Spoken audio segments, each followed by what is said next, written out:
Parti. Bonjour à tous. Du coup, c'est. Alors, allez, on vous laisse rentrer. Merci à tous. Voilà, je vous présente Jean. Moi, c'est Claude. Allez, 21 personnes. Je crois que tous ceux qui étaient dans la salle d'attente sont rentrés. Voilà, je vous remercie. On s'excuse pour le petit timing de retard. Les dernières conférences de la journée sont un petit peu enchaînées. Donc, merci à tous ceux qui sont là. Je vous présente William et Maya, qui sont les deux fondateurs de Zouzoulou et qui vont nous parler de cette aventure. Et on voit encore des gens qui arrivent, ça se bat dans la salle d'attente, etc. Ben voilà, la parole est à Maya, je crois, qui voulait commencer. C'est à toi, Maya. Bonjour à tous, merci d'être là. Asseyez-vous confortablement dans vos petits fauteuils. Donc, William et moi-même allons vous présenter le voyage que vous ne ferez jamais aux États-Unis, en tout cas. Plutôt, j'espère que vous le ferez un jour et que vos clients le feront un jour. Ce voyage-là, on l'a appelé le fabuleux voyage de Monsieur et Madame Z, Z comme, ou Z comme Sousoulou. C'est un voyage que nous allons vous présenter. En réalité, c'est un voyage que l'on a déjà proposé et vendu, qui avait été fait il y a à peu près 1 an et demi de ça par nos clients. Qu'on a sélectionné et retenu parce qu'il nous semblait vraiment exceptionnel et on avait envie de le partager avec vous. C'est un voyage qui commence à Denver dans le Colorado et qui se déroule en 23 jours et qui finit par Salt Lake City dans l'Utah et qui passe par de nombreuses contrées, y compris le parc national de Yellowstone.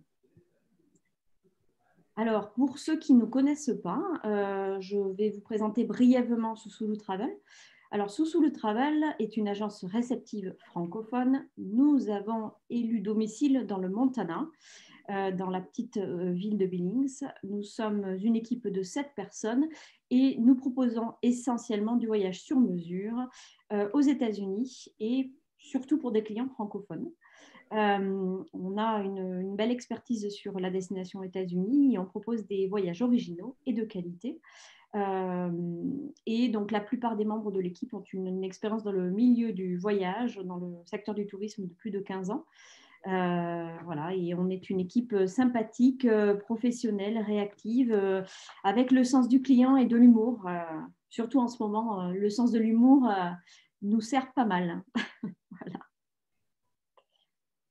Alors, avant que je commence cette présentation-là, je voulais simplement vous dire qu'on a plusieurs clients qui sont sur place aux États-Unis en vacances, qui ont rejoint les États-Unis à la nage depuis la côte atlantique. Donc, il y en a beaucoup qui sont arrivés jusqu'à nous. Et donc, la présentation pourrait être interrompue par le service hotline de Sousoulou. Donc, nous nous excusons par avance si le téléphone sonne. Voilà, on s'excuse pour la gêne occasionnée. Alors, donc, ce fabuleux voyage de Monsieur Z. Alors, qui est Monsieur Z? Le profil de ce client, il a voyagé avec son épouse. Ils ont à peu près 55 ans tous les deux. Ce sont de grands voyageurs. Ce sont des passionnés de chevaux et d'équitation. Et donc, ils nous ont sollicité parce qu'ils recherchaient un voyage qui avait du sens. Donc, après discussion avec ce client, le cahier des charges, en tout cas les critères pour pouvoir établir ce voyage, c'était un voyage nature, avec surtout de l'observation des chevaux mustangs sauvages, être accompagné par un guide francophone, faire un itinéraire sympathique original, un voyage long de 22 jours, et tout ça à un prix relativement abordable. Alors là, je vais vous proposer, présenter plutôt l'itinéraire. C'est un itinéraire en 23 jours. Donc, comme je le disais tout à l'heure, qui commence à Denver dans le Colorado et finit à Salt Lake City dans l'Utah. Alors, la saison de voyage, c'est le printemps, c'est le mois de juin.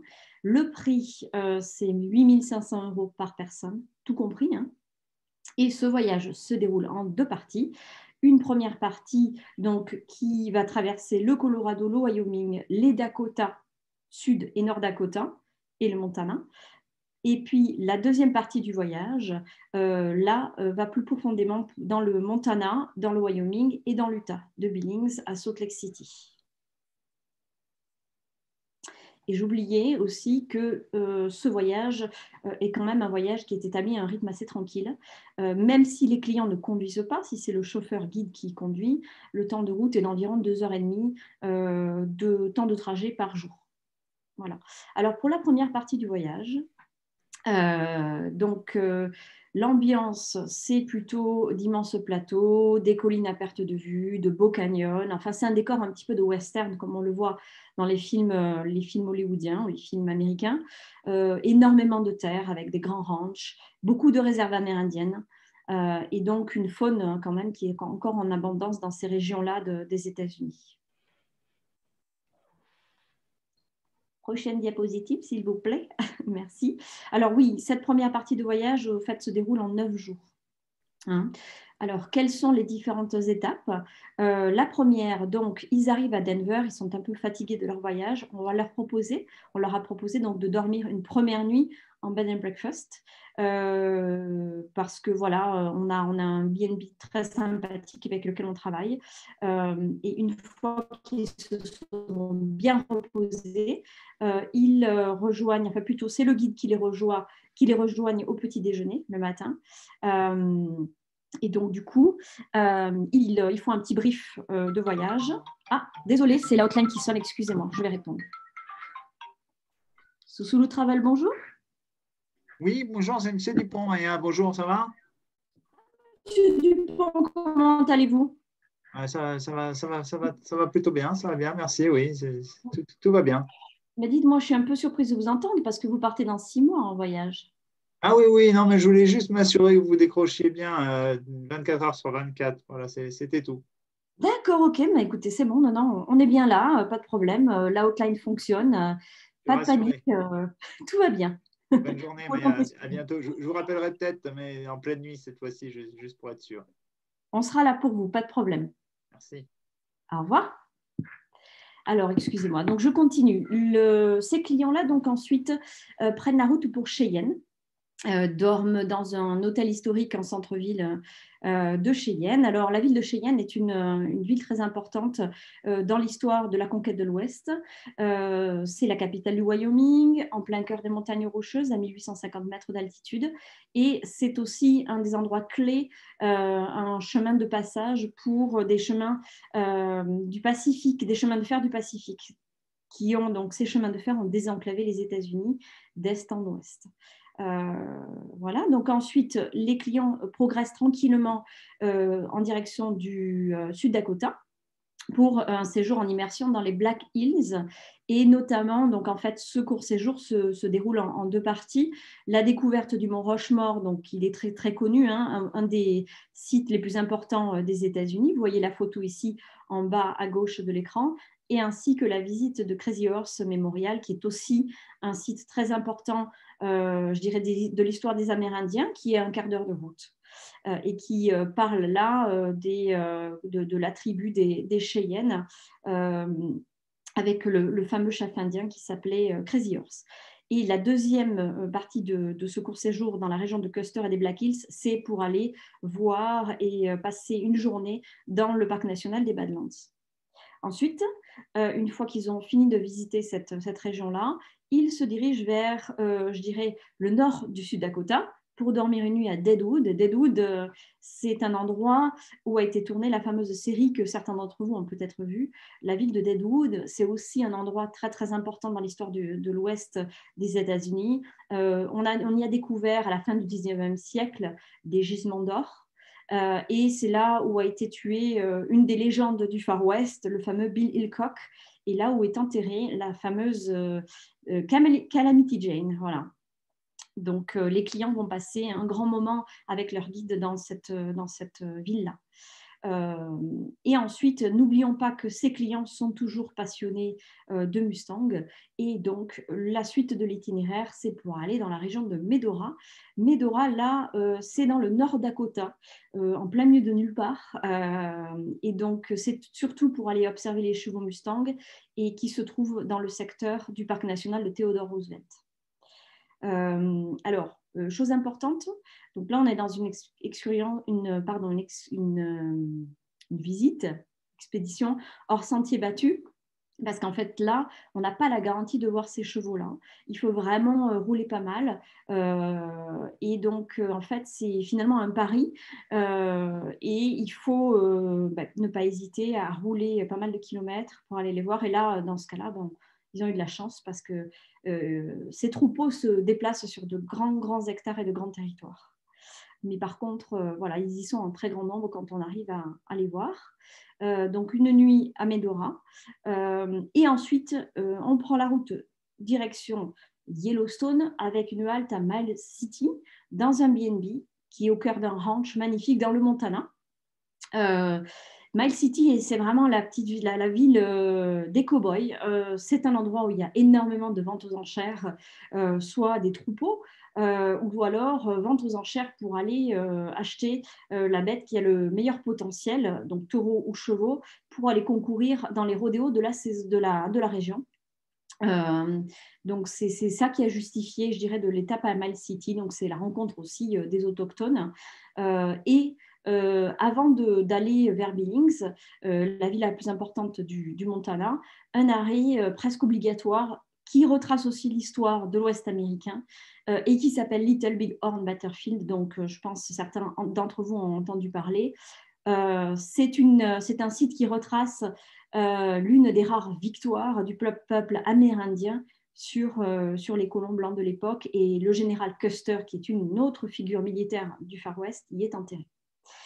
Donc une fois qu'ils ont visité Little Big Horn Battlefield, ils y passent une demi-journée et ils vont vers Billings. Pourquoi aller à Billings? Parce que le bureau de Sousoulou y est.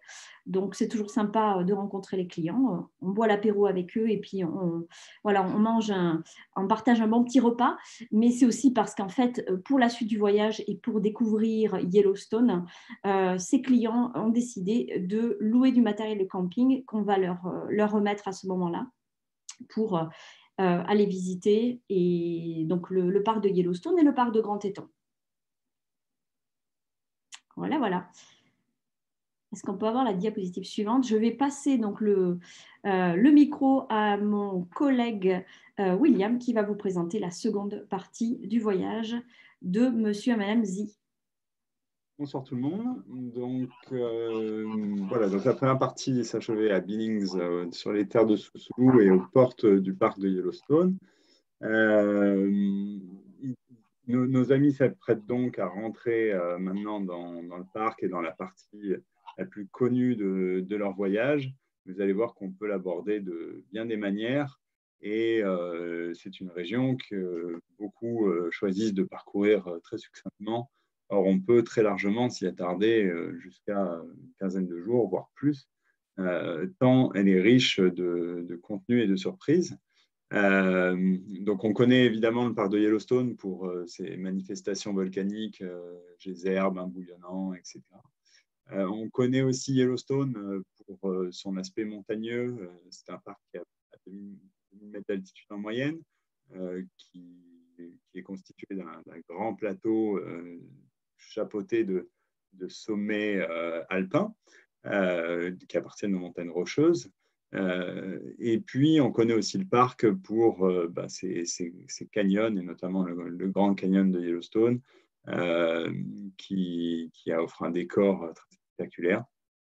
Enfin, beaucoup visitent aussi le parc pour sa faune, qui est très abondante, le parc étant l'un des plus anciens des États-Unis, le plus ancien des États-Unis même, et étant également très vaste. C'est à peu près la taille de la Corse. Les animaux ont beaucoup d'espace pour se divertir, et malgré la pression touristique au cœur du parc, ils trouvent toujours des endroits, et notamment sur les périphéries. C'est une des raisons pour lesquelles vous verrez qu'on choisit souvent de suggérer à nos clients, et c'est ce qu'on a fait ici pour Monsieur Mamzi, d'aborder le parc à la fois par son cœur, qu'on traverse à plusieurs reprises, mais aussi en s'attardant en périphérie du parc. Donc on commence ici par son entrée est, et la ville de Cody, où nous avons des adresses vraiment très sympathiques dans des endroits très reculés, des zones très isolées, où on peut séjourner dans des ranchs authentiques et familiaux et passer un séjour vraiment très agréable. Là, on se sent vraiment seul au monde dans des vastes étendues. On est en plein dans les grands espaces. On peut faire des balades à cheval, des balades à pied au départ du ranch.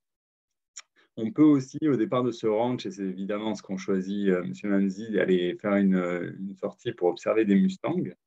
Ici, plutôt avec des Rangers, là, c'est des Mustangs qui évoluent sur un plus petit territoire que celui des Theodore Roosevelt qu'on a vu précédemment. Mais on a plus de certitude de les voir et c'est une belle manière de les observer. Ils sont bien évidemment protégés. En Bastion 1-2, il y a très peu de visites malgré tout dans ce parc et c'est un bon endroit pour les observer. Après avoir visité Cody et la ville, donc qui est la ville aussi de Buffalo Bill, hein, donc, qui est une ville qui mérite de s'y arrêter assez longuement, ne serait-ce que pour visiter son musée au nom du fameux Buffalo Bill, mais qui retrace aussi toute la conquête de l'Ouest. Donc après avoir visité Cody, nos amis vont aller par la Berthous Highway, pénétrer dans le parc de Yellowstone. C'est une route qui est peu connue, là aussi, souvent peu empruntée. Excusez-moi, c'est à mon tour d'avoir la hotline. Oui, allô? Oui, allô William, c'est Madame Martin. Madame Martin, oui, comment allez-vous? Mais ça va bien. Alors bon, vous inquiétez pas, il n'y a pas d'urgence, hein. Tout va bien de notre côté. On voulait Vous me rassurez. simplement vous dire qu'on est super content, qu'on s'éclate et que on adore votre book. Il est vraiment chouette, rechouette. Ah, bah écoutez, Madame Martin, je suis ravi de l'entendre. Par contre, je suis en conférence. Je peux vous rappeler juste après? D'accord, avec plaisir. J'aimerais bien vous parler de ce qu'on a fait pour le moment. Et puis vraiment, ça me ferait très plaisir de vous parler. Eh bien, très bien. Je vous remercie, Madame Martin. Je vous rappelle très, très vite. À tout à l'heure.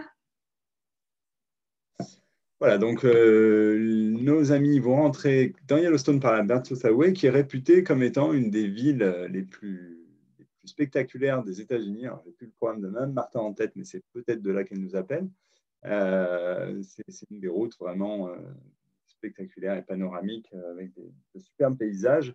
Et elle permet d'entrer dans Yellowstone par sa porte nord et la vallée Lamar, qui est un des endroits absolument incontournable pour les amoureux d'animaux, puisque c'est un endroit où ils viennent s'abreuver et où ils sont très abondants. On voit ici toutes sortes d'espèces.